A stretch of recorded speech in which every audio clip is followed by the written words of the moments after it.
Is this on? Can you hear me okay? Well, thank you all for coming here on Saturday afternoon. Obviously, we've kept the best for last.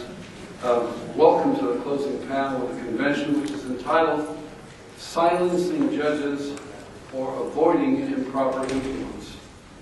The main subject of our discussion will be Senate Bill 1638, which has been reported out to the Senate last spring from the Senate Judiciary Committee as part of the Federal Judicial Salary Restoration Act of 2008.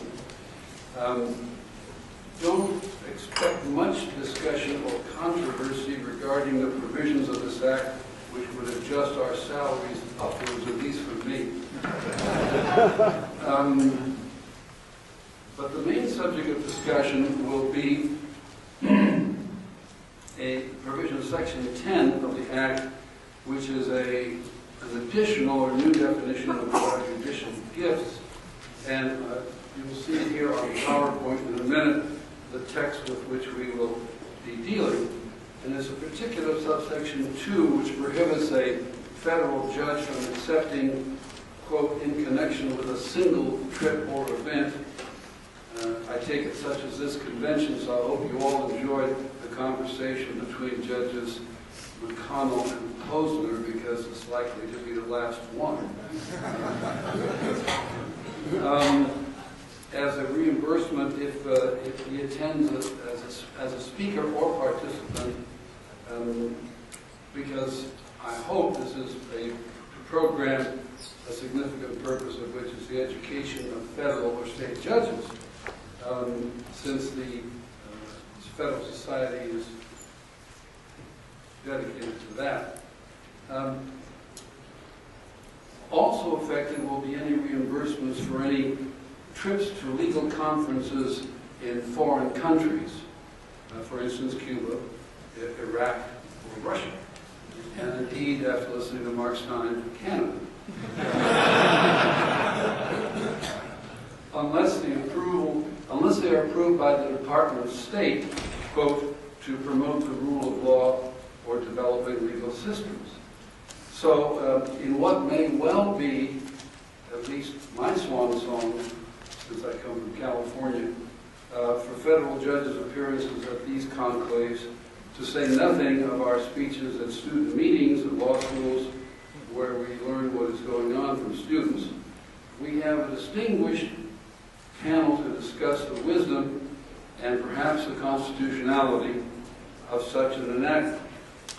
In the order in which they appear to my geographical right, Mr. Robert Schiff, who is the Democratic Chief Counsel for Senate Judiciary Committee's Subcommittee on Constitution, and which is chaired by Senator Russell Feingold of Wisconsin. Mr. Schiff advises and has advised Senator Feingold on all legislative issues and judicial nominations. Before joining Senator Feingold's staff, Mr. Schiff was a staff attorney and lobbyist for Public Citizens Congress Watch. He graduated from Brown undergraduate and Michigan Law School, and afterwards clerked for Judge Barrington Parker, the District Court for the District of Columbia. Immediately to my right is Judge A. Raymond Randolph. Judge Randolph sits on the Court of Appeals for the District of Columbia since 1990. He is a graduate of Drexel University. Judge Randolph took his law degree from the University of Pennsylvania, where he graduated #1 in his class while being the managing editor of the Law Review. Judge Randolph clerked for Judge Henry Friendly on the Second Circuit, and then went on to serve in the Department of Justice, and then as special assistant attorney for 3 Western states before entering private practice in Washington, D.C. He has argued before the Supreme Court 25 times. To my left is Professor Eugene Volokh, who is a professor of law at the UCLA Law School. He was well known to all of you who were here yesterday when he told us what we could say and what the restaurant owner could allow us to say in the new world of free speech. He teaches criminal law, relations between church and state, and related freedom of speech law. Professor Volokh, clerk for Chief Judge Alex Kaczynski of my circuit, the Ninth Circuit, and Justice Sandra O'Connor. He has authored several textbooks on First Amendment and academic writing subjects and has published over 50 law review articles.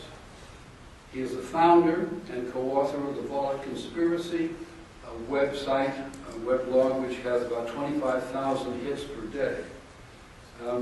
Mr. Schiff will speak for 10 minutes in support of Senator Feingold's portion of SB 1683, and then he reserves 5 minutes for rebuttal. Judge Randolph will then speak for about 15 minutes, and then Professor Volokh for 10 or 15 minutes, and Mr. Schiff will come back for rebuttal, and after that we'll have questions between the participants and from the audience. And with that, let me present you Mr. Robert Schiff.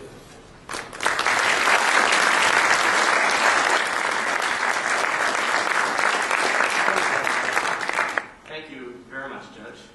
It's a pleasure and an honor to be here with all of you.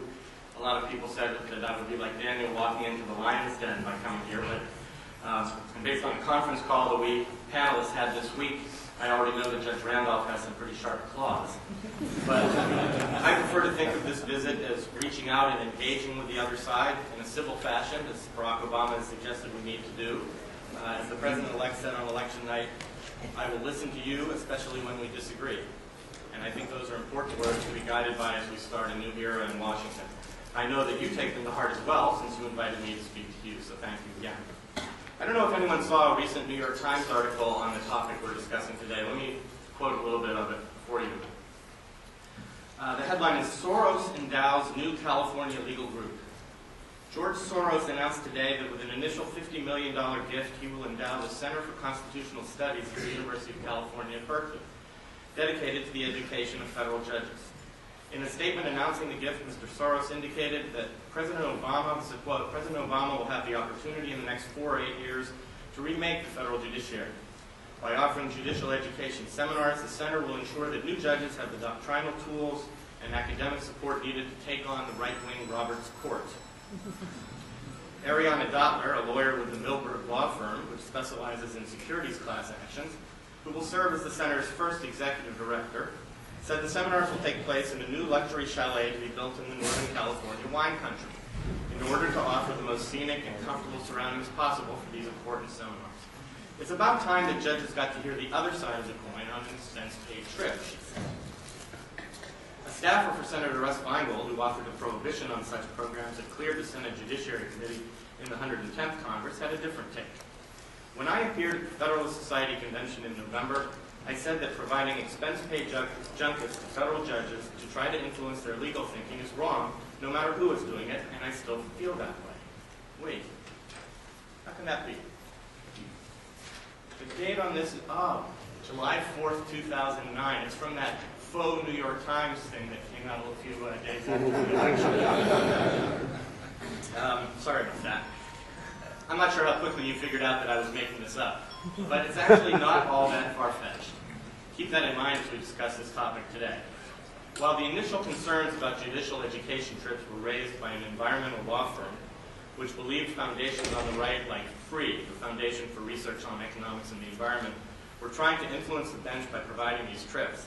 This year, the Washington Examiner reported on a group called the Institute for Law and Economic Policy, ILEP. It was formed as an academic advocate for aggressive securities class action litigation, and it invites judges to attend its conferences, such as the one held at the Doral Golf Resort and Spa in Miami, Florida, which had the theme, Protecting the Public, the Role of Private and Public Attorneys. One commentator in the article said, if Milberg, Weiss, and Bill Barak wanted to cultivate favorable opinion among law professors, opinion makers, and judges, they seem to have found the perfect vehicle in ILEP. Now, I don't know about you. Maybe I'm just too idealistic. But I would like to think that the judge here in my case, if I were a plaintiff or a defendant, were deciding important cases that affect the whole nation, hasn't been fed, lobbied, or educated by groups with an interest in this decision. I want judges to reach their decisions after careful consideration of the facts and the law. Or, if I'm lucky enough to get Judge Posner, based on his conception of public policy and the best way to put that into force. I want them to be influenced by the briefs they read and the arguments they hear, not by favorable opinions of the litigants or their positions cultivated through expensive-paid vacations to exotic locales. At base, the concern over judicial education trips has the same two components as the concern over gifts to member of Congress and privately paid congressional travel, both of which Senator Feingold has tried to curb over the past decade with a good deal of success. The first component is the question of undue or improper influence. Why do we not want litigants giving gifts to judges? Why don't we say, who cares if the defendant has taken the judge on a vacation the week before the trial?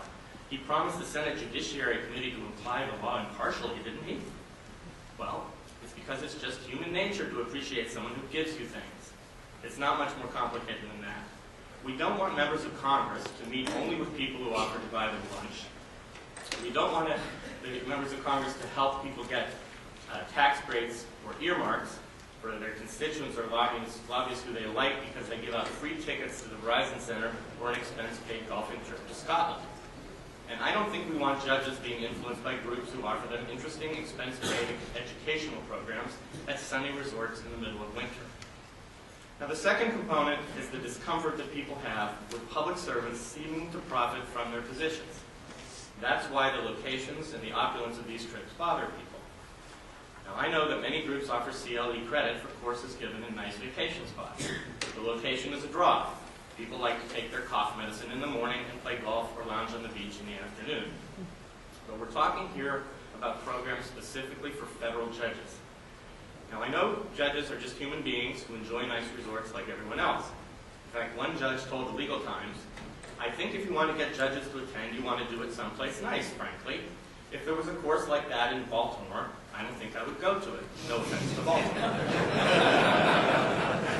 I totally understand that sentiment, and I expect everyone in this room does too, with the possible exception of those who hail from Baltimore.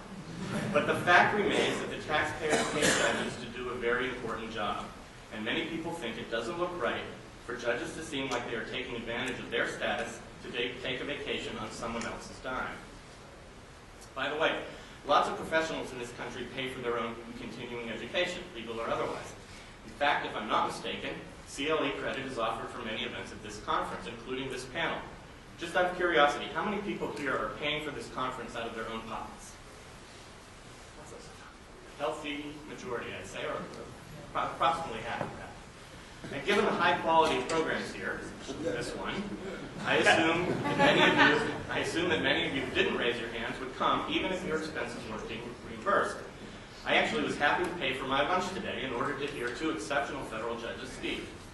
I would think many judges would be insulted by the assertion that they will never do anything to further their education and training unless it is paid for by someone else.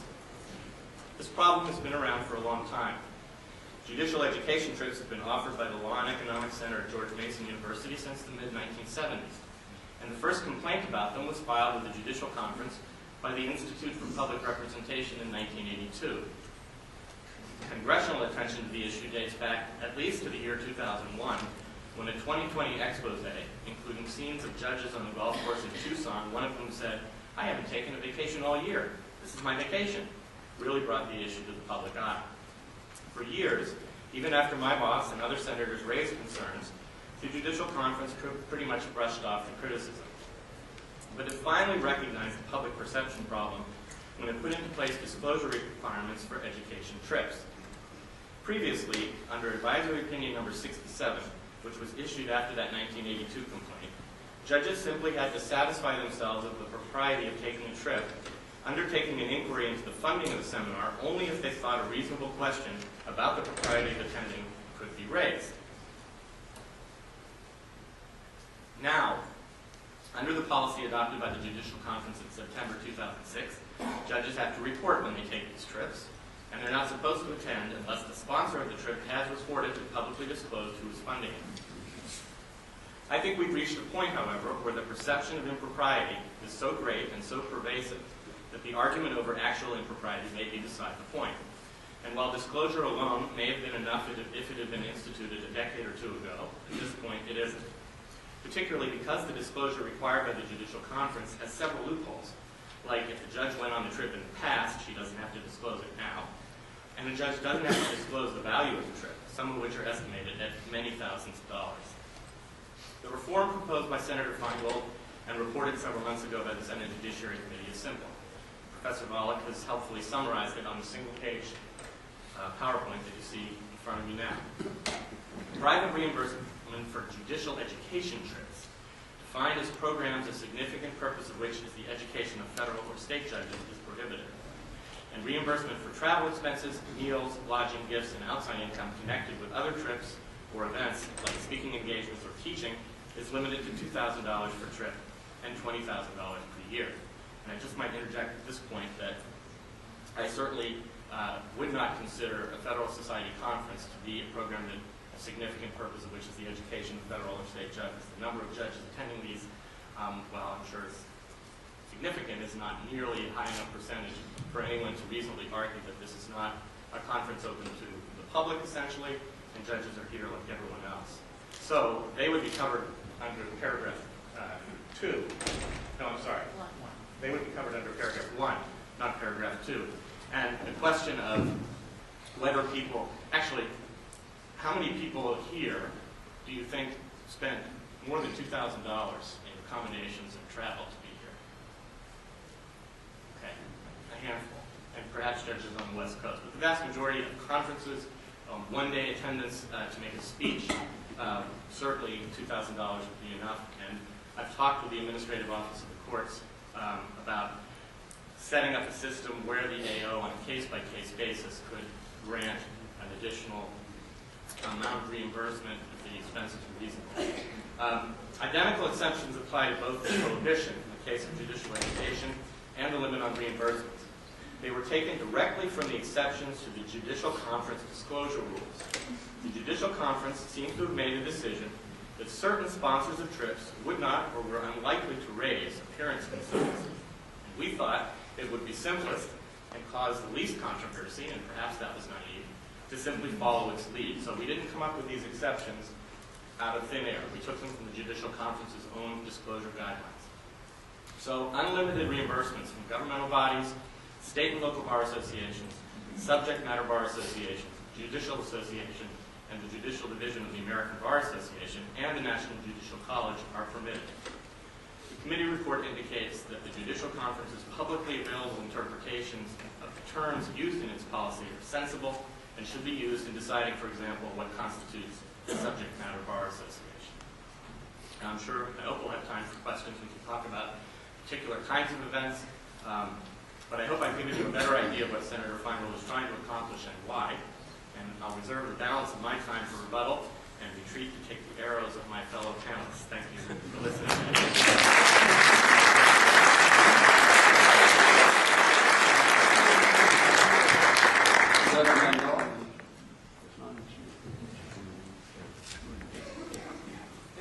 This panel's misnamed. This is really a school choice panel. The Feingold Amendment says judges should go to school, but only in government schools, unless it's an ABA school. You can go there. No private schools.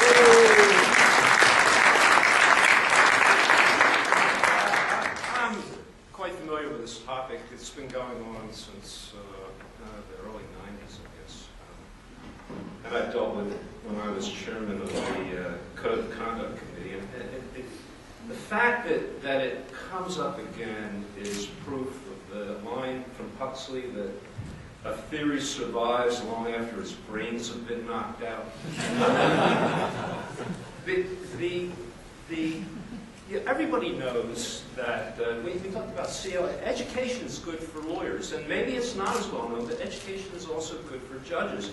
But what Senator Feingold is proposing is that because he finds impropriety and deep ethical implications in judges attending judicial educational programs, that they all ought to be banned.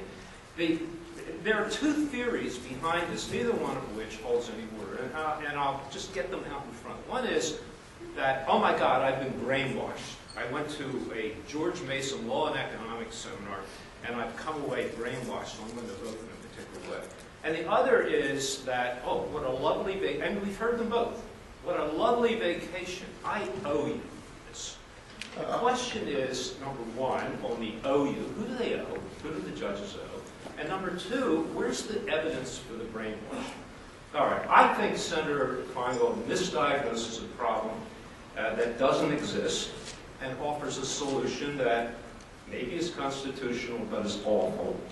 And I think the real problem that he has is that he fails to see, or if he sees, he fails to admit that the real objection is not about appearances of impropriety. It's about the content of the program, which he doesn't like. Judicial seminars have existed for more than 60 years. I clerked, as Judge Badd mentioned, for Henry Friendly. He went to one down in Miami, a law and economics seminar, told me that he learned a great deal from it. The question of the propriety of judges going to them seminars came up. The Code of Conduct Committee rendered an opinion. It dealt with conflicts of interest. It dealt with the location, the timing, the subject matter. And things should have been put to rest as a result of that. But instead, there was a fellow that Mr. Schiff alluded to named Douglas Kendall. And I think Mr. Schiff referred to him as or his organization as an environmental interest organization. Actually, it's not. The name of the organization, founded in 1997, is the Community Rights Council. Not the Individual Rights Council, the Community Rights Council. And that organization consists, so far as I can tell, of 2 staff members with a budget about the salary of a federal judge. So it's not a real significant organization. But their pitch has been to stop judges from going to these seminars. And they're really a takings organization. They're on the side of the cities and takings cases like Kilo and others and file amicus briefs or whatever. Well, anyway, he wrote, Mr. Kendall wrote an article. He did a report about judges attending these seminars. And he was joined in the introduction by a former colleague of mine, Judge Abner Mikva, who had left the bench by now. Now, just to let you know, Judge Mikva, it turns out, is President-elect Obama's chief judicial advisor at the moment. Well, anyway, Judge Mikva wrote that judges were being entertained by private interests and who were allowed to wine and dine judges at fancy resorts under the pretext of educating them about complicated issues. Note the word pretext. The Washington Post huffed and puffed. There were a lot of Me Too editorials in the New York Times and elsewhere. But the bill went, and there was a bill introduced. It was introduced on the sponsorship of Senator Kerry and Senator Feingold. The bill went nowhere. The Chief Justice opposed it, the Judicial Council opposed it, the Federal Bar Association opposed it, the committee that I was chairman of opposed it, and so on and so forth. Well, now, the committee is now controlled by the Democrats, the Senate Judiciary Committee, and Senator Feingold, in a 10-9 vote, got his amendment through. There were no hearings on it. There was no factual development. Everything that Mr. Schiff said is not, and nothing that Mr. Schiff said is from any kind of evidentiary inquiry by the committee. A lot of it relied on, as Mr. Schiff pointed out, a 2020 program. So the Senate Judiciary Committee, for its ethical supports, is relying on Barbara Walters and Brian Ross. And they put this in the committee report. You read the committee report and they cite 2020. Well, I want to tell you a little bit about that program. I'm not going to go too much, but here it is. The program begins with video footage of Tucson, Arizona. It's a warm day in Tucson. And there's a few old guys milling around. They're friends of mine. They're going to forgive me for saying this, but they're milling around the golf cart. And then the voiceover begins with the Honorable Brian Ross. And he says, 3 o'clock on a glorious Tuesday afternoon in Tucson, Arizona. It's the middle of the workday for most people.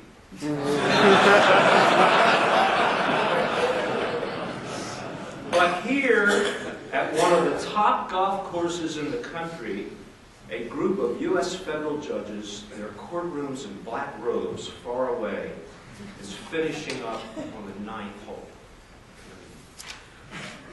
Brian Ross, afternoon, across the fairway, 2 other federal judges from Iowa, where it was cold and snowy on this December day, are heading for a tough par 5.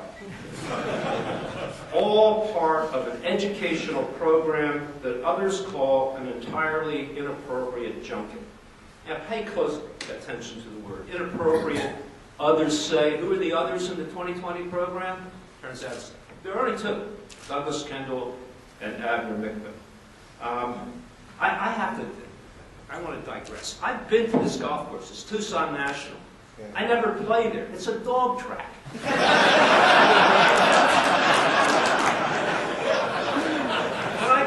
I play golf. When I go to Tucson, I play at an LPGA, the Women's Tour Stop.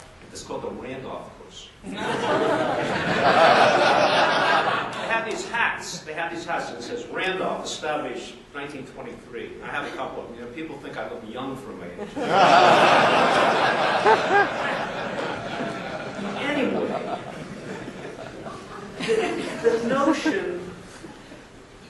the notion that this is all part of a educational program, it was a George Mason law and economics, was a lie. Brian Ross knew it was a lie. I talked to his producer for an hour before the program was even formulated. They knew it was a lie, but they put it out anyway. If you believe, I've always believed that what students do and what judges do in their free time after classes is their business. The judges in this program were paying for their greens fees. And if you believe that's part of an educational program, as Senator Feingold apparently does, it's in the committee report, then you have to believe that when you go out tonight, go down M Street, and you'll see all the students from Georgetown, bar hopping, right, going from one bar to the other. That's part of the educational program at Georgetown.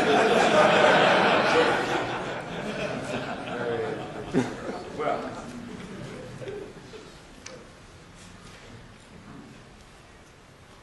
the committee report, while invoking 2020, neglects a source. And it's a case called In Re Aguinda. I saw Judge Dennis Jacobs here tonight.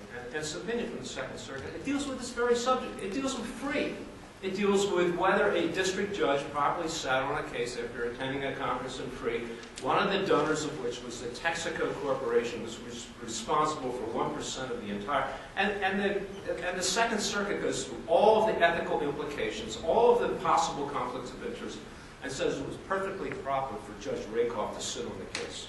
That's not mentioned in the committee report. There's an ethical rule that guides judges, and it's too bad it doesn't apply to the Senate. And it says before you start putting out theories, you ought to gather the facts. Now, I'm a fan of Sherlock Holmes, and Holmes said the same thing. He said, you know, it's a capital mistake, Watson, to theorize before you have the evidence. The Senate Judiciary Committee, and in particular Senator Feingold, didn't have the evidence. Let's talk about George Mason. I know George Mason pretty well. I teach there. I'm on the board of the Law and Economics Center Judicial Advisory Board. What is it? It's a state university. Who devises the programs for George Mason? The faculty does, and the Judicial Advisory Committee. Who are the donors? Who is this mysterious group that I've been brainwashed by, or on behalf of, and that I owe if I had a vacation? Who are these donors? Well, last year there were 180 donors to the George Mason Law and Economics Program, Education of Judges. Out of the 180, guess who 130 were?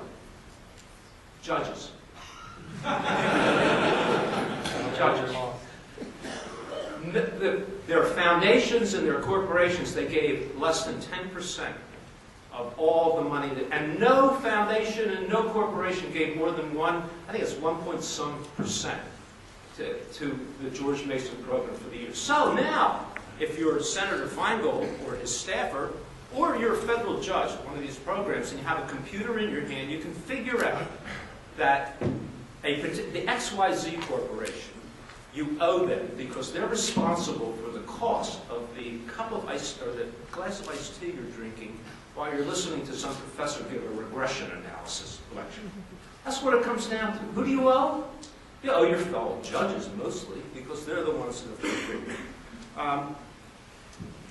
I've been around and I've mentioned that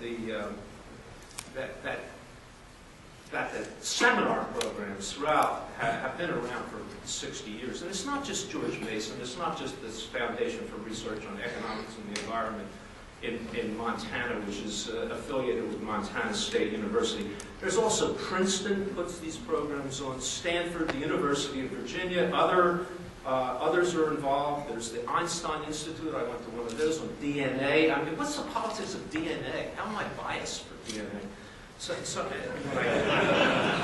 And Northwestern has just begun a program in conjunction with the Brookings Institute. Judge Mikva admitted when he wrote about this that he went to seminars put on by the Aspen Institute. They're not just for judicial education. They're for, and Justice Harry Blackmun went every year when he was on the court. Judge Mikva says, and Mr. Kendall says, and I suppose Senator Feingold says, that those are okay. They're not junkets. Now, Judge Mikva explains that by saying, because they're mostly, which means not always, mostly about the great books. Well, you know, some people think that The Wealth of Nations was a great book.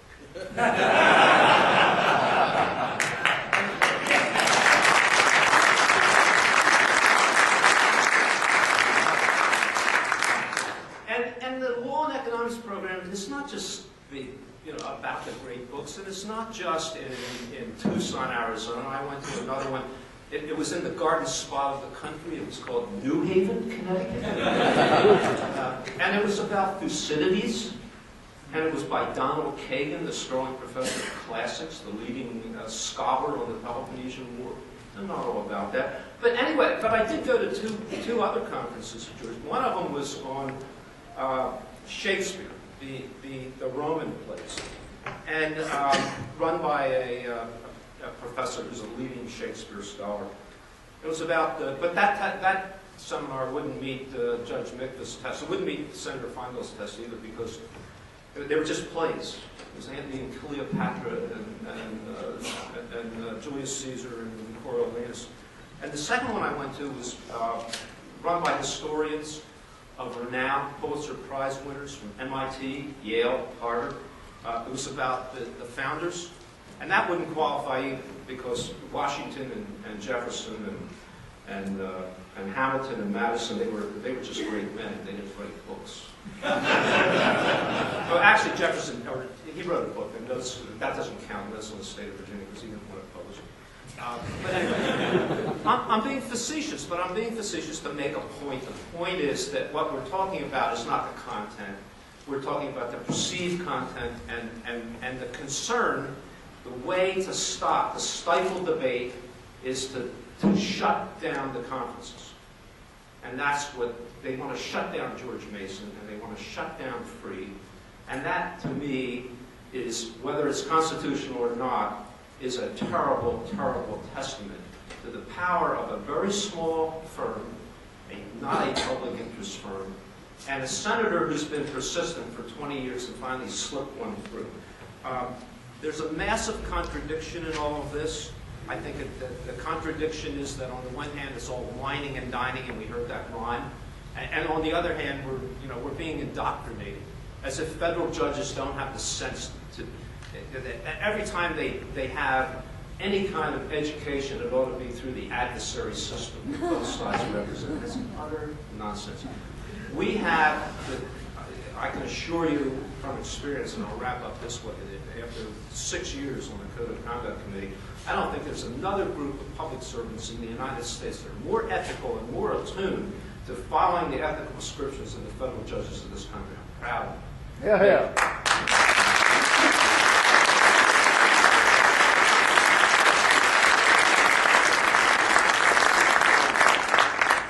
Every year, the Code of Conduct Committee quietly sends out, in response to inquiries 150 to 200 letters before judges take action. We used to get letters about conferences and seminars and so on and so forth. I don't know of a single instance where, after the committee reviewed it, found no conflicts, found that it was fine, and concluded that the judge, or found that it wasn't, that the judge went ahead and went to the conference anyway. We don't need Senator Feingold and Barbara Walters to tell us what is ethical. We know.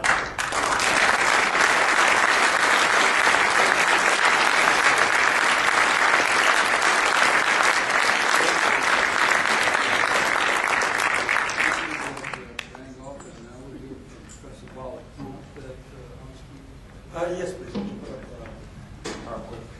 So I was asked to say a little about some of the policy issues raised here, and also about the constitutional questions.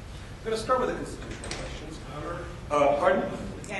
Sorry, I'm going to start with the constitutional questions, which I think are interesting. I'm not sure how far the constitutional objections to this go, but I'll leave it to you to decide.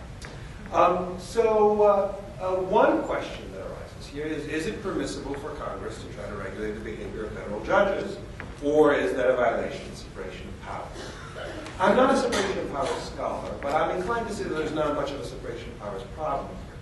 I think there might be if Congress were trying to affect the actual judicial conduct of a judge. Certainly if it were, Congress were to tell a judge how to rule in a particular case. Likewise, if you can imagine some possible rules that unduly intrude into judges' actual judicial behavior. Some of this conduct is not unrelated to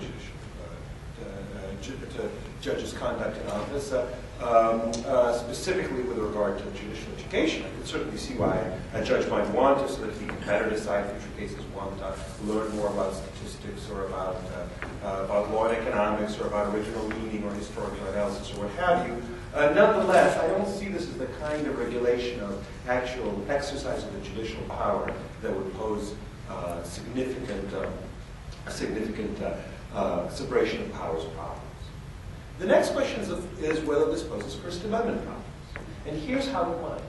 So first, the court has quite clearly said, repeatedly and in many different contexts, that the First Amendment protects speaking and protects listening. And in particular, because in many situations to be able to convey your message effectively, you need to spend money, it protects the spending of money for speech purposes. Some people try to recast it as money as speech. I think that's just a weird sort of glibness. It's kind of like asking, well, let's assume, I know this is a conference here, let's say, assume for purposes of argument there's a right to abortion. And imagine that a legislature were to say, well, okay, you can have an abortion, but you can't pay any money for it. You have to get it for free from volunteers. I take it we would agree that, assuming there's a right to an abortion, that unconstitutionally burdens the right to abortion, but not because money is abortion. It's because a restriction on the use of money for purposes of getting an abortion is a restriction on abortion. The same thing if they were to say, well, you can hire a lawyer, but only pay $2,000. Or you can send your kids to school, but you can't pay any money for a private school. So there is a potential constitutional problem here, and here's how it might go on. Imagine that, for instance, a organization, let's say a university, let's say, just to leave government speech out of, let's say USC, much I hate to say. University of Southern California decides it wants to communicate the views of its faculty about interesting and important questions. Let's even say purely methodological questions to judges. If it is told that it cannot pay money for that, including for reimbursement of judges, then in that case that would burden its ability, would make it harder for it to communicate its message. Because in order to speak directly to people, you need to have to be there. And you're more likely to be able to do that if you can say, look, you don't have to pay out of pocket for it. So I do think there's a First Amendment question here. The question is whether there is, in fact, a First Amendment violation here. Because it's not the case that all restrictions on the payment of money are unconstitutional. We see, albeit controversially in Buckingham, some restrictions have been upheld. But also, the fact is that judges are government employees of a certain sort. Although even as the government employees, the Supreme Court has held in the National Treasury Employees Union that certain restrictions, even on an honorarium, not just reimbursements, but an honorarium to government employees, are unconstitutional. So what you'd have to do for a First Amendment analysis is first ask, Are judges just like ordinary employees? Or are they, by virtue of their special constitutional status, entitled to more First Amendment protection than ordinary employees? There's a case called Bond v. Floyd, which says that legislators aren't just ordinary employees, and their speech can't just be restricted by the legislature, the same way that employees' speech can in some measure. So you'd have to ask that, and then in the process, afterwards you'd have to ask whatever the standard of scrutiny is here, to what extent does this restriction, even if it burdens speech, still permissible? For example, you'd ask if this restriction is content-based or content-neutral, and you'd ask also whether there is for example, government, judges are treated as government employees, whether the interests of the government outweigh the interests of the employee as speaker or listener. I just want to give you the map, because I actually can't tell you any more specifically about how it's likely to come out. The status of judges as government employees has not been well resolved. Justice Kennedy signaled that in the state judicial election speech case in the Republican Party v. White, but we can't say with any real confidence how it come on. I just want to give you the map. I should say there's probably a pretty fair bet that if this were enacted, this would probably be held constitutional, but maybe not, and the reason why it might not be relates to some of the policy questions I'm about to get into, because some of them also bear on the question of whether this is being restricted because of the content of speech, which makes this more likely to be unconstitutional, or for reasons unrelated to content. So let me just quickly run through what I see as three possible government interests that we could suffer. One possible interest is making sure that judges don't get super posh perks as a consequence of their being in office. The theory being, look, we pay them a certain amount of money, and they shouldn't enrich themselves further as a result of their government status. The difficulty is that's very hard to explain the item 2 here that way.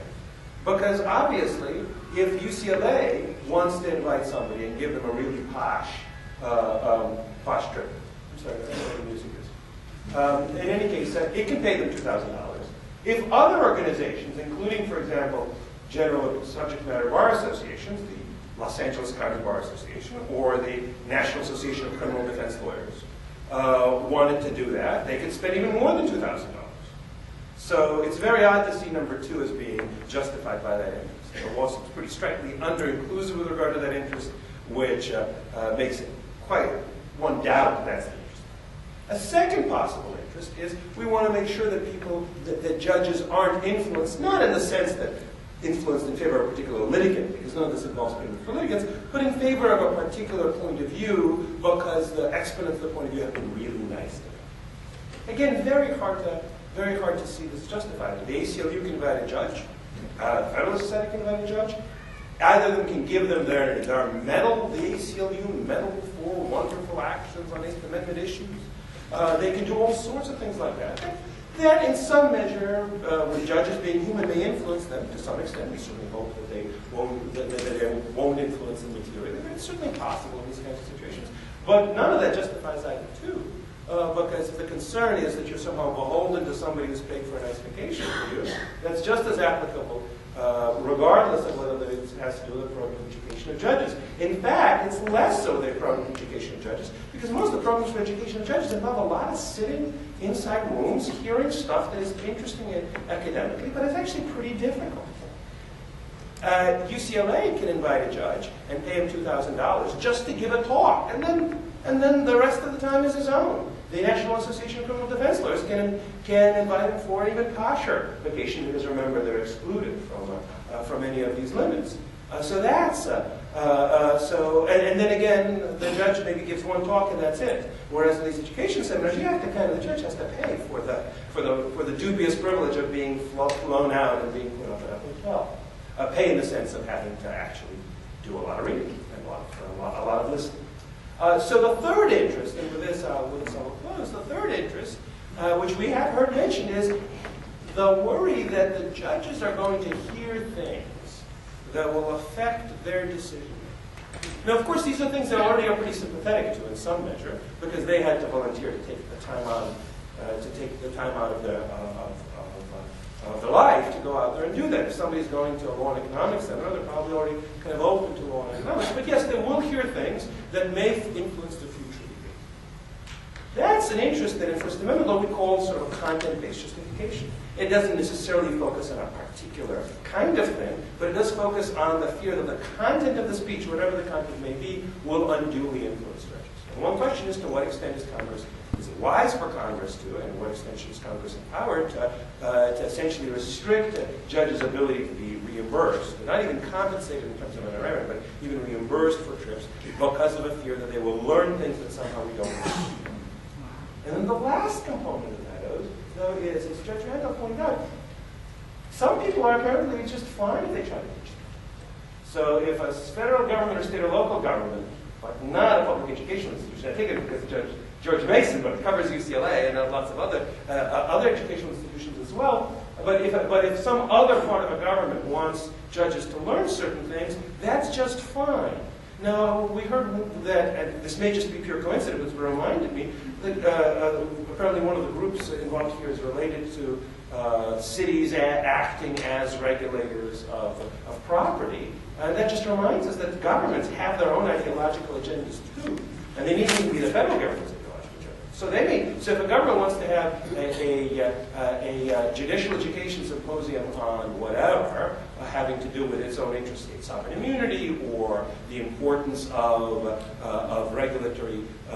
regulation and why it's not a taking, perfectly free to do. Now you might say, well, there's a check on that because the government may not get the funds. But as I said, the National Association of Criminal Defense Lawyers is perfectly free to do that too. They're a subject matter bar association. I mean, I suppose maybe what George Mason has to do is has to reorganize as the Arlington, Virginia Bar Association, specializing in academic legal subjects, and then the people. I mean, it's fine, it's doable. We're all lawyers. Look, this is the kind of thing we do for a living.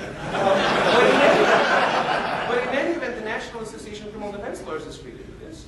Other groups are free to do this. The ABA is not as obviously tied to a particular ideology as the NACDL in its name.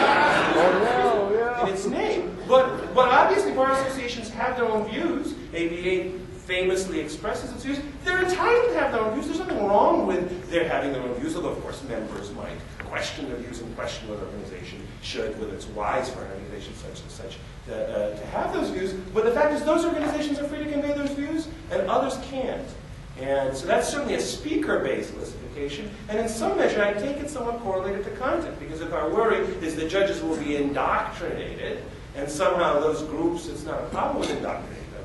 And note the distinction to be drawn from disclosure requirements. This goes way, way beyond disclosure requirements. This is a total prohibition on any reimbursement for these kinds of educational seminars. So presumably the reason some are in or some are out. My guess would maybe have something to do with whether the backers of legislation like or dislike the indoctrination that is involved. So those are some of the reasons I'm pretty worried about this.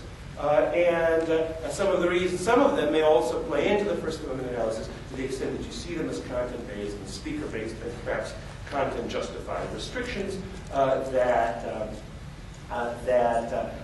might in fact make this a First Amendment violation, especially the more you treat judges as being even more protected by the First Amendment, or perhaps at least as protected by the First Amendment as other government employees. With this I close and turn things over to Mr. Schiff for his rebuttal.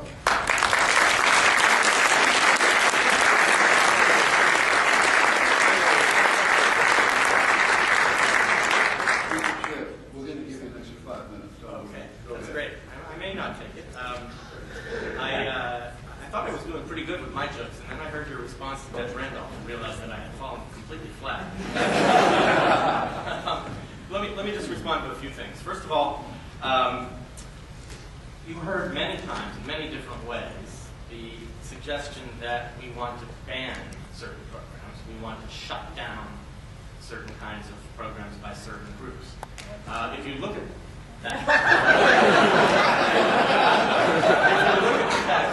there's no ban there.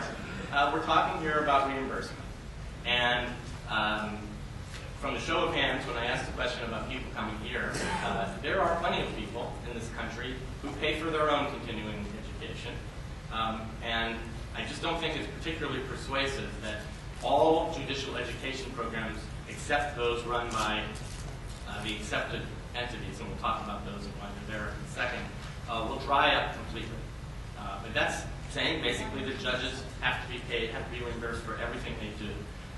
Judges think they deserve more money than they make, and they probably do.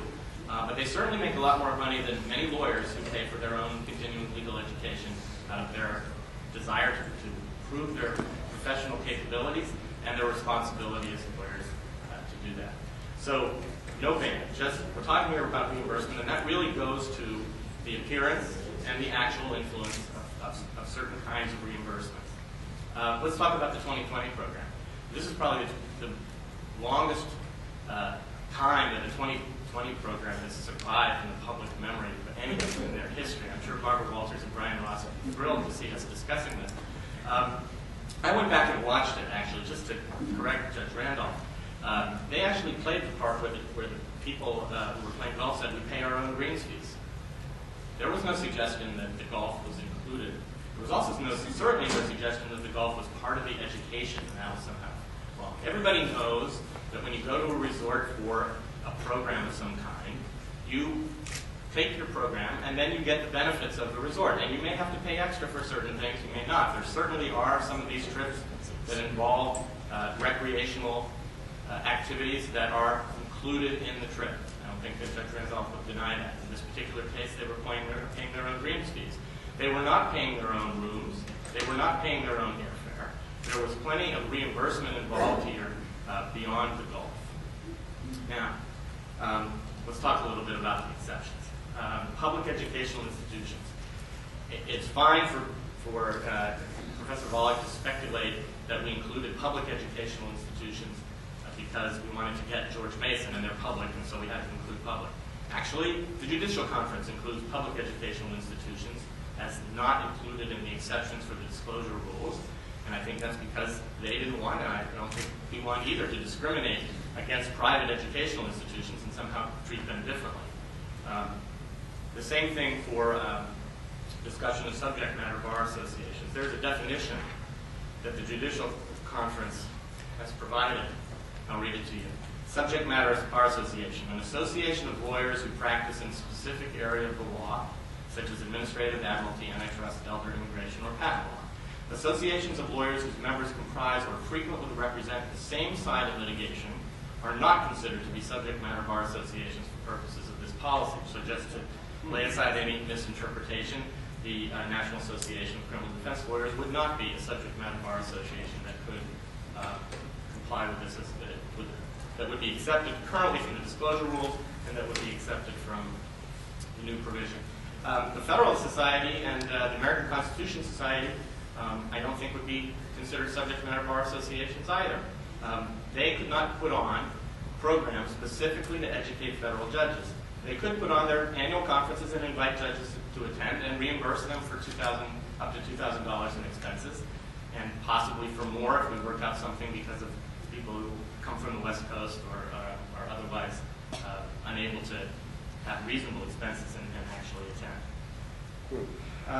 Let's see, I'm not even sure the ABA would be accepted. The provision specifically talks about the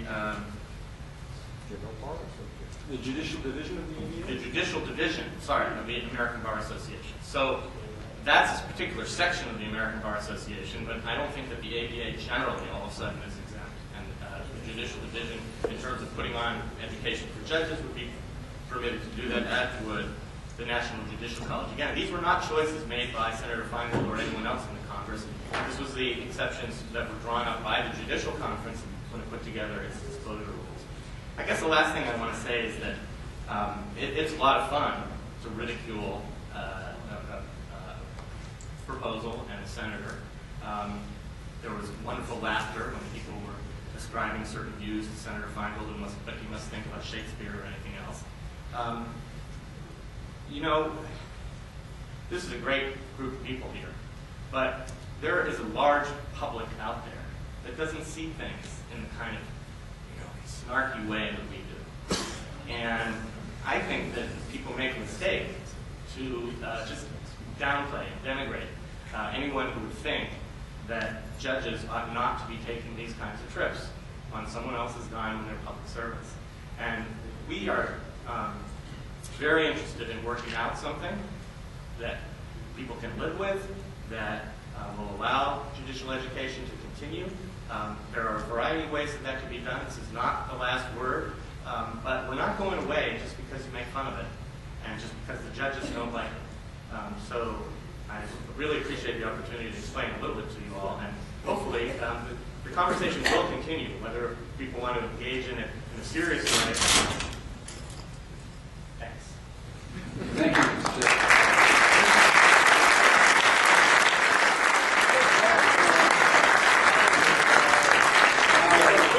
Before we open up the microphones to members of the public, perhaps the other two, you want to start with public? Yeah, just a couple of things. I have respect for any senator. I don't believe that the public gives a damn about the subject. I'm surprised this room is even.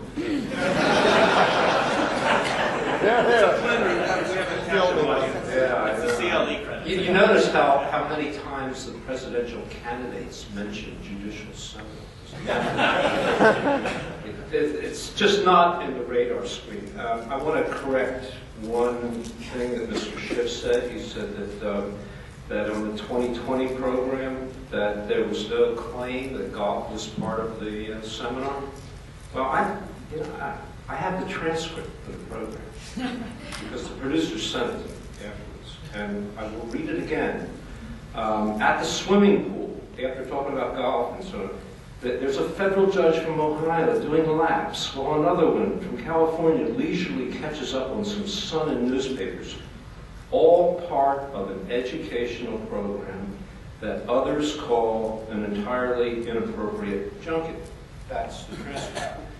And it's repeated, that is repeated in the Senate committee report, which talks about the educational program involving swimming, laps, sunbathing, and judges playing golf. That's in your committee.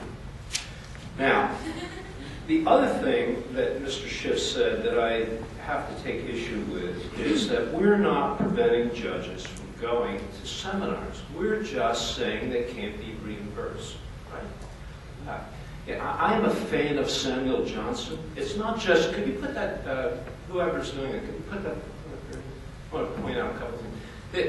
It's not just the judges going. You can't even get reimbursed to speak at a seminar. And I'm a fan of Samuel Johnson, and I believe what he said. You know, Samuel Johnson said that no man but a blockhead ever wrote except for money. And I think there's a message. I think there's a message there. I am not going to go give a speech at UCLA on my own ticket. I am not going to go give a speech at Yale on my own ticket.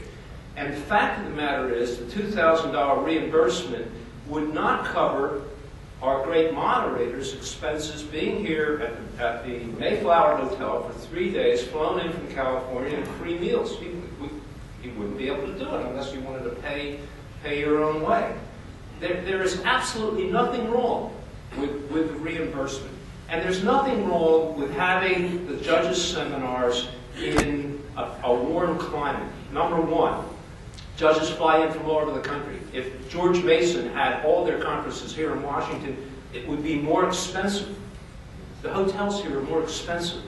Tucson in December is less expensive than here, and the judges are going to fly in anyway. And besides that, the objection here is not, it could not be cured if every conference that George Mason held was held in January in Iowa, in a cornfield. That's not what we're dealing with here. The problem is the misperceived notion that the content is bad. And we haven't heard much about that because we have, at George Mason, we have Nobel Prize-winning economists, Pulitzer Prize-winning historians, leading professors from all of the leading universities and law schools in the country teaching these courses. So it's not quite, and it's misperception of content that's really driving this. And I think that the professor is quite right. That if that can be proven, then there is a serious First Amendment problem. I just want to make three basically factual and narrow points. One is, so the ABA, the Judicial Division, is covered. So are state bar associations and the local bar associations. So perhaps ABA, other than the Judicial Division, wouldn't be able to fund it, though I can't really see why it couldn't fund whatever it wants through the judicial division, but certainly the California has a state bar, but 8 states that have non-integrated state bars, and presumably also voluntary bar associations like the Los Angeles County Bar Association would be free to do that, no matter how opinionated they may be. And it's not surprising, by the way, that lawyers in particular cities and states may be even more opinionated on average than the I guess more off to one side, I suppose, than the country as a whole. As to subject matter bar associations, it's an interesting question. Perhaps I was wrong to suggest the American Trial Lawyers Association would be covered, but I would think the National Association of Criminal Defense Lawyers would be covered in part because it specifically mentions immigration law being a specific subject matter. Immigration law, like criminal law, is a field in which at least the private lawyers, the non-governmental lawyers, are all on one side. The very fact that it mentions immigration law suggests that a National Association of Immigration Lawyers, which my guess is almost exclusively would be populated by private practice immigration lawyers rather than by lawyers who work for the government in immigration law, would be covered. If you really want to exclude the NACDL, which again I would be surprised if it's excluded, it's certainly easy to imagine lots of subject matter groups that have, because of the volume of their membership or because of their history, have particular kinds of political skews to them. In fact, my guess is that virtually every one of them does in fact have a political skew, at least on those issues that matter to it, simply because different parts of the bar are differently represented on different groups. The last thing, the show of hands is an example of something perhaps a good judicial education seminar would prevent, I guess, forewarn against, and that is selection bias. When we're seeing a show of hands, we're seeing a show of hands of those people who were willing to pay their own way here and who actually came here. There are lots of other people, I take it, who aren't willing to pay their own way because they may not have the money. Especially judges. Exactly. And from professors as well. So what we're not seeing is the number of people out there who might have gone to some place if their way had been paid, but didn't go because they couldn't. I will tell you as a professor, my way to conferences, even when it's not paid by the conference organizers, is paid for by my school. I imagine many firms, for at least various kinds of lawyer education, pay for their lawyers to go. Understandable. Why? Because if you want to translate in First Amendment terms, if you want to foster a certain kind of speech, or if you want to allow people to foster that kind of speech, it helps if the burden of receiving the speech, the financial burden of receiving the speech, or financial burden of giving the speech is diminished. Conversely, if you want to suppress a particular kind of speech, if you want to make a particular kind of speech not illegal, but a lot less likely to happen, one way you might do that is by making sure that even when there's a willing organization, whether in some situations the employer, in this situation, given the employers, the taxpayers, it would be the organizer of the event, even when the organization is willing to make it easier for judges to come by reimbursing them for their out-of-pocket expenses, you bar them from doing that, and that will be a very reliable way of diminishing the kind of speech that you think is fraught with whatever difficulties you think is fraught with. Before we get to the... No, I'm sorry. I would think that... do you have a comment, Bob? Or? I'll go back and forth a lot. As far as what bar associations are covered, we obviously don't know. Again, we took this from, and I'm saying we in a collective, we took this from the Judicial Conference's guidelines. They made a judgment about certain bar associations not causing as much of an appearance problem, I think, because they were requiring disclosure in order to address this appearance problem. And I just don't know whether the defense lawyers, I think the Immigration Bar Association probably do have government lawyers involved, but I don't know that for sure. So that's an open question. But again, you can't draw any implication of what our intent was, what kind of groups we were trying to silence or encourage or permit from the exception, because we didn't design them. We took them in order to try to avoid this kind of conflict. But you voluntarily adopted them. You could have had no exceptions, you could have had other exceptions, but those are the ones you okay. One question before we get to the public, which has a particular interest to... Let me make one other comment to Judge Randolph. I know you wouldn't go to Yale on your own time to speak, but you don't have to, because $2,000 will get you up there. So I understand that there are some problems with the transportation costs, There's a limit. There's a limit of $2,000. If I give a speech about the rule of law to Albania, and the State Department approves it, there's no limit. But if I go to Yale to give the same speech, there's a limit of $2,000. Now, as between Albania and Yale, I'm not sure which one needs the speech more.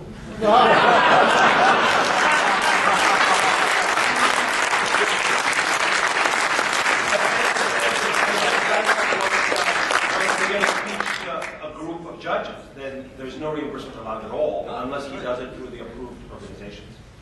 And that's One question, what we're talking about. obviously self-interested. Suppose a judge thumbs his nose into this and says, I'm going to take a reimbursement anyway. Is this a violation of some federal statute for which he can be criminally prosecuted? Or is it simply the basis for impeachment? I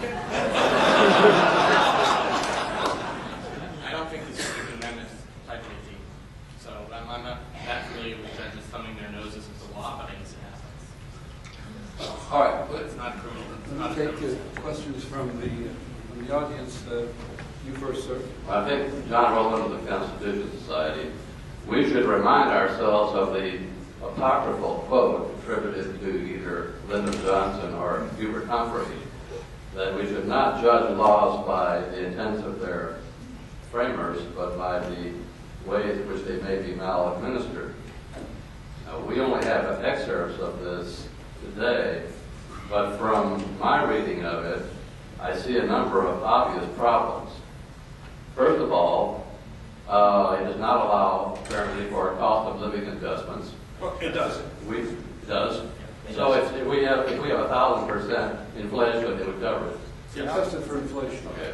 Would you please frame a question, sir? Okay. This would seem to exclude judges teaching in law schools, because it doesn't necessarily say sitting judges. It could be future judges. It could be any gathering in which there's at least one judge present. That's the question. What do you think, Mr. Schiff? I suppose it's an argument a lawyer could make. I don't think it's particularly persuasive that it would apply to any class given by a judge at a law school, because there are future judges in the audience. Well, what would prevent? It does. The committee report specifically acknowledges that it applies to judges teaching. No, but it applies to judges teaching. But he was saying that it would be a judicial education trip that would be completely reimbursement would be prohibited because there are future judges in the audience. That's the point, right? Yes, it certainly applies to teaching. It applies, and the committee report makes it clear that each class is a single event. So it would not be a $2,000 limit on teaching an entire semester course. There's already, I think, a $24,000 cap on outside income for teaching. But what would prevent whoever enforces it, let's say it's a U.S. attorney, from saying to the judge, we suspect you may be violating this. We're going to audit you every week looking for violations, unless you just happen to decide to resign so we can fill your seat with a new appointment. Could this be used abusively as a tool to clear the federal bench for the new administration? I think even my opponents up here wouldn't. I would firmly say no. Don't hold that. All right. Would you please identify yourself? Peter Daly, Facetious College, Buffalo, New York. I have a question I'd like you to take back to the committee or the Senate. It's a concern we have as a small college. And I think this is a concern that many small colleges have. We have a lecture series at the college, as do a number of other small colleges. It's a lecture series that involves bringing in many judges as well as other prominent people in the field of the law. Now, it's not a prominent college. So if we bring someone in, we need to pay them enough to get them there. It's not like getting to a resort.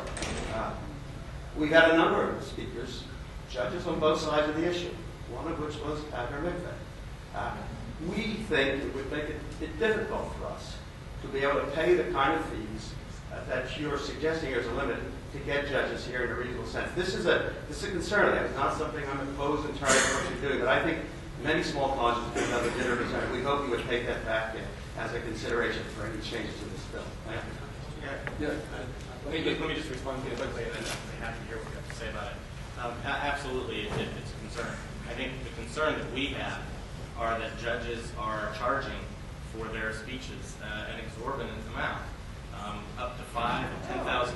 Sorry, there's murmurs in the crowd, but these are federal employees. Their job is to be judges. If they want to go out and give a speech, that is terrific. We're glad that they do, but $5,000 or $10,000 payment, not expenses, but a payment, is excessive. And there are only a handful of judges that can command that kind of reimbursement, and it's just not something that we're prepared to go along with. Now, I will say, when people contacted me from the West Coast about the limit and talked about the cost of airfare, I said, please show me some documentation of expenses, reasonable expenses that you pay, not $500 a night hotel room necessarily, but airfare and a reasonable rate hotel room, and let me see what the evidence is. And nobody sent in anything to us. In fact, some of them said, well, that's private information. So if in fact, beyond the payment from your small college, there are difficulties because of transportation, that's certainly something that we would be happy with. Mr. Schiff, I'm just puzzled. So you're talking about $5,000 and $10,000. That's a considerable amount of money. Although I suppose that a small college would say, well, it's true, Yale and Harvard can bring people in because people like the idea of talking to Yale and Harvard audiences. DC might bring people in because people have friends around there, but if we're in Buffalo, we've got to pay some amount of money. and if the judges, even ones who just aren't sort of in it to try to enrich themselves, they decide when you have 10 invitations, one of the things you look to is the honorarium being paid. The college is in a position where they may not even be able to pay $1,000. I mean, $1,000 is what the Federalist Society gives faculty members, for example, just to come and give a talk. I mean, it's not out of the norm. I didn't get that. Well, ACS is willing to pay the same amount. I mean, it's here. So I'm just wondering why the concern about $5,000 or $10,000 honorarium translates into a proposed rule that says $2,000 cap for transportation plus hotel. Transportation and hotel, very easy to be $1,000 plus, just right there. Plus an honorarium. I mean, if you're concerned about $5,000 or $10,000 honorarium, you could certainly say reimbursement of up to $2,000 and an honorarium of no more than $2,000. So it's hard for me to see why the concern about the very large numbers justifies this really quite small number. And I got a comment. This is an example. The answer to this question is an example of why legislation should not be put in without a thoroughgoing factual investigation. There's an honorarium ban on federal judges accepting money for speeches. When I was on the committee, I take all back everything I just said. What are you talking about? Tell me who these federal judges are that are getting $5,000 and $10,000. I would be happy to, but I'm not going to do it in this public forum. I'll be happy to tell you. But there's not no getting it for honorarium. Can I finish? Yeah, but I just want to make clear. They're not getting it for honorarium. They are being paid for teaching, a lecture fee. It's a single lecture, and they call it teaching. Well, teaching is a different deal. I don't know. But the second thing is that the gentleman raised a very good question. In fact, as I recall, the Association of Deans of Law School wrote to your committee protesting this legislation, saying that it was totally against their effort to have judges come to their law school and teach students, and so that students can learn directly from the judges, about the judicial process. Is that right or not? Yeah. They did. Yeah. They didn't have an opportunity to testify to that because the bill was just slipped on through in the middle of the night. Your next question, sir. State your name and where you're from. Sure. Rob Pescone. I'm the president of the student chapter at Thomas Cleary Law School in Lansing, Michigan, which is neither warm nor picturesque. But what really concerns me about the bill is the aggregate cap of 20,000 or 10 trips a year. I can tell you, being the president, every year I send out about 60 invitations to members of the society to come speak. And from that I fill 12 to 16 spots. So being that there's an aggregate cap, and being that it's hard enough to get judges with their busy dockets, it's now an added deterrence for judges to come because they do have to pick Do I want to go to Harvard, Yale, Columbia, or do I want to go to Lansing, Michigan and speak to Thomas Kuhn Law School? So I was wondering what your thoughts would be on that. It's a fair point. Again, I don't know how many judges travel, 10, 12 times a year at $2,000 a piece. To the extent that it cuts back on some smaller schools being able to get somebody, that's unfortunate. There are a lot of federal judges in the country. And one of the things that we've been hearing about is people judging moot court competitions. Well, maybe moot court competitions can be judged by the local federal district court judges, not always the D.C. Circuit judges or the Supreme Court judges who they want to bring in and who will be happy to take the reimbursement. So, but I think it's a fair point. And, the legislative process, you've made a number of comments about the legislative process, Judge Randolph, and one thing you said was the bill went nowhere the first time it was introduced. That, of course, can be said about lots of legislation. It takes time. I wish we could say it about this one. You said it. You said it. It went nowhere the first time. This is an ongoing process, and I can promise you that we will have a hearing on this topic, and we'll get a chance to talk about some of these things in more detail. Comments? Before we get to Professor Hellman, I didn't see you in the back because the lights are in my eyes. So you've been standing there for quite a while. You have a question? Yeah, thanks so much. For Mr. Schiff, first, we really appreciate your coming here today, and you're right, it is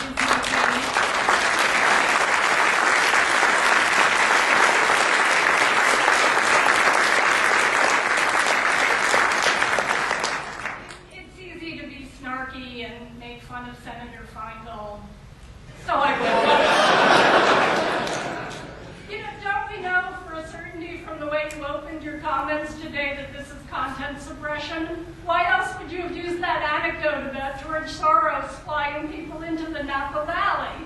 You think we're going to be afraid of that? And I think I speak for everyone in this room. The Federalist Society couldn't care less how many judges are flown away by George Soros. We want to fight it out in the marketplace of ideas.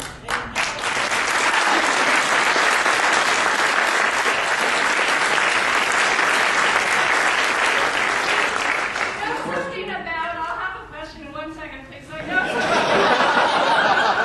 how Senator Feingold thinks, because he is the joint author with our Republican presidential nominee of the abomination known as McCain-Feingold, the unprincipled piece of legislation that sucked money out of the state political parties, went right into the 527s. And Eugene Volokh was joking about this, but again, I think there's anyone in this room that can't think of how that this could be overturned and distorted in the way it is administered. That is, in the extremely unlikely event that a court should determine that this is a piece of legislation which is in keeping with the public interest as they ascertain it, which I have. So you are free to comment or go on to the next one. I only opened with that anecdote to try to dispel the notion that this was only somehow about getting conservative organizations that were trying to brainwash the judges. And that's the only reason. I agree with you entirely that it ought to be thought out in the marketplace of ideas, not money. And that, I guess, is where we disagree. That I'm not comfortable with interest groups on all sides buying judges to dude ranches in Montana for a week of vacation and education, and fight it out in the marketplace about which side of the education works better. I want judges to judge and to do their education in ways that seem a little bit less like they're feathering their own nests. And so that's our goal. I'll refrain from defending McCain-Feingold. The RNC immediately after Senator McCain's defeat filed suit again against the law. So I guess we'll see where that goes. But our view is that it was successful in many ways, and I think you should probably look a little closer at the numbers before claiming that it sucked money out of state parties. The political process was funded very well this last election on both sides. Professor Hellman. Arthur Helm from Pittsburgh. A question for Mr. Schiff.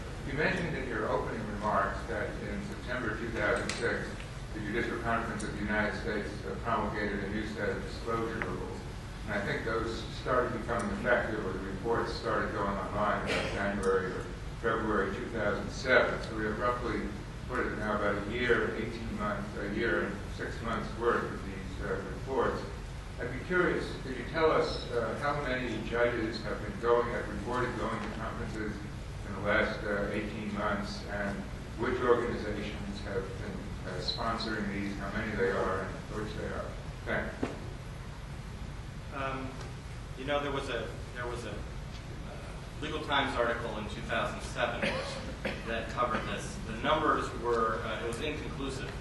There are a lot of, as I said, exceptions to the rules in terms of trips that you already went on that you don't have to report.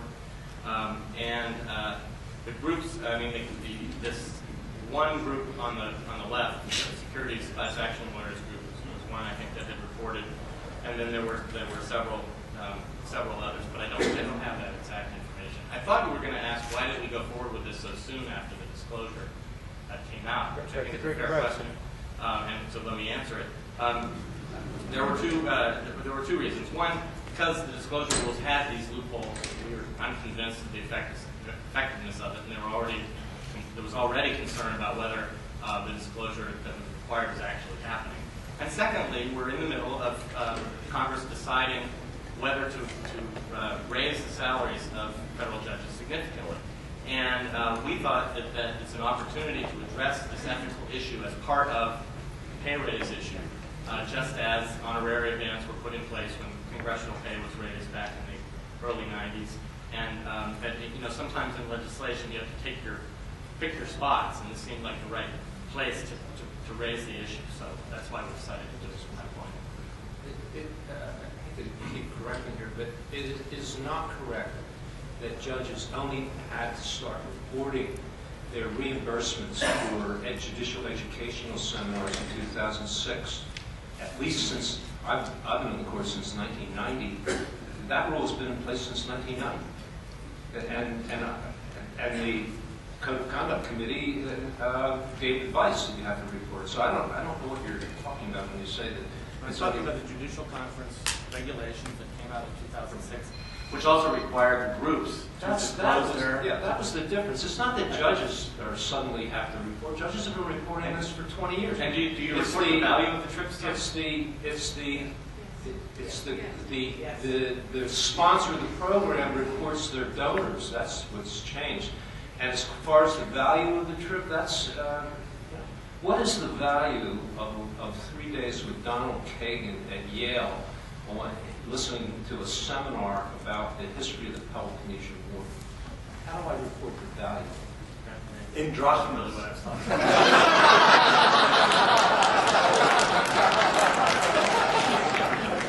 guess the answer would be, according to MasterCard, priceless. Mr. Callahan? I may have misunderstood you, but You better say who you are. My name is Larry Callahan. Thank you, from San Francisco. I may have misunderstood you, but did you say that the ABA in general is not exempt from this?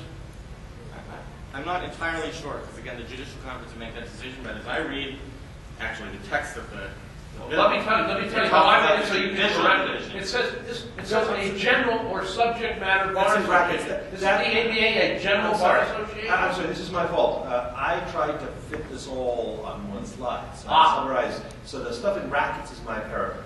The text is state or local bar association. So perhaps I should have replaced general with something like that. Right, and my only sense was that since it specifies the judicial division of the American Bar Association, that would suggest that the American Bar Association in general is not accepted. But I was just reading the way it was up on the screen. Thank you. Can I comment? There's another oddity about this. If you look at it carefully, if I go to a judicial educational seminar, I can't get reimbursed. But if somebody organizes a judicial golf tournament, I can get reimbursed. Up to $2,000. Can I ask? I'm sorry. Can I ask just one thing? Since we're talking about the text, one thing. I'm not a separation of powers guy. I'm not sure there's any constitutional problem here. But here's one thing that somewhat puzzles me about this. So the $2,000 is adequate for much intra-U.S. travel. There are some problems when it's a high-expense destination. $400 may sound shocking, but probably not in New York, at least. Last I checked, although thankfully I always get reimbursed. But probably in most situations, unless it's a longish trip, of which there are some, and unless you're traveling from Hawaii or in some situations even from California, won't be much of a problem. But a huge, huge, huge problem for any international site. So if you're invited to give a talk in Rome or in Johannesburg or Tokyo or whatever else, the $2,000 will run on very, very quickly. But, of course, except as to any trip approved by the Department of State to promote the rule of law or developing legal systems. To promote the rule of law sounds very broad. Virtually anything you say to promote the rule of law. But it does mean that sort of if judges do want to give talks outside of the U.S., they have to have the approval, not just of Congress on a statutory basis, but of whatever the sitting Department of State is. Now, I don't think there's much of a First Amendment issue here because I don't think there's really much of an issue when you're talking about talking to foreign audiences. But I'm curious, Schiff, do you think there's any problem with sort of putting judges in a position where if they do think of part of their mission as getting to talk to judges from other countries and spreading American legal ideas to other countries? My former boss, Justice O'Connor, was one who did have very much that view, that they would kind of have to stand the good side of the State Department in order to do that. Now, maybe maybe Supreme Court justices, the State Department worries more about whether it's staying on their good side. But I can imagine some judges, especially some of the lower-profile judges, being a little bit troubled by that. Is there reason to trouble, or would it just be kind of an automatic approval by the State Department? I'm not sure. Of course, when this was written, the State Department was in the hands of President Bush, and it was very well gone to the other side. In the last election, so there obviously wasn't any intent to do this. I mean, the alternative is to say all foreign travel is basically out because it can't be done for under $2,000. This seems like a reasonable way. Frankly, I think the State Department has better things to do than to try to distinguish between the judges. But I guess there could be some concern. I got the cutoff sign, but I'm going to give you your last question. Oh, thank you. I'm Alan Brown from Charleston, South Carolina, where we have beautiful golf courses and very reasonable green fees. I'd like to just shift the conversation a tiny bit to judges in the media. I think lately we've seen examples of many judges who enjoy the limelight that comes with the high-profile cases. And I'm wondering if maybe we should be moving towards regulation that would prohibit or discourage judges from holding press conferences or giving interviews to members of the media regarding their personal opinions of cases. I would think that would raise even more clearly a First Amendment problem. And again, maybe not an insuperable problem, because you can say, well, judges are government employees, but then you have to show there really is a pretty substantial interference with government functioning from judges doing that. And it's not clear to me that they're ordinary employees, that maybe it's independent constitutional office holders, as with legislators. Obviously, they're different kind of office holders, but they're entitled to convey their views. It may be unwise, and I'm sure there's a lot of, and probably a lot of very effective intra-professional pressure that, if the Chief Justice calls up one of the judges and says, look, I can't tell you what to do, but think about how this will look. I think that's probably the way that would be constrained. I would think there would be some pretty clear First Amendment problems with any statute that bars that kind of comment. I'm not sure I understood your question, and this may not be responsive, but the Code of Conduct that governs federal judges says that no federal judge shall comment on the merits of any pending or impending case. And it doesn't matter where the case is. I would have violated that if I had commented on the O.J. Simpson case, even though it wasn't in our court. And it's been construed rather broadly, that the merits of any pending or impending. Impending means any case that might come up in the future. I don't know if that answers your question. I would like to comment on something that Mr. Schiff said with respect to the Department of State.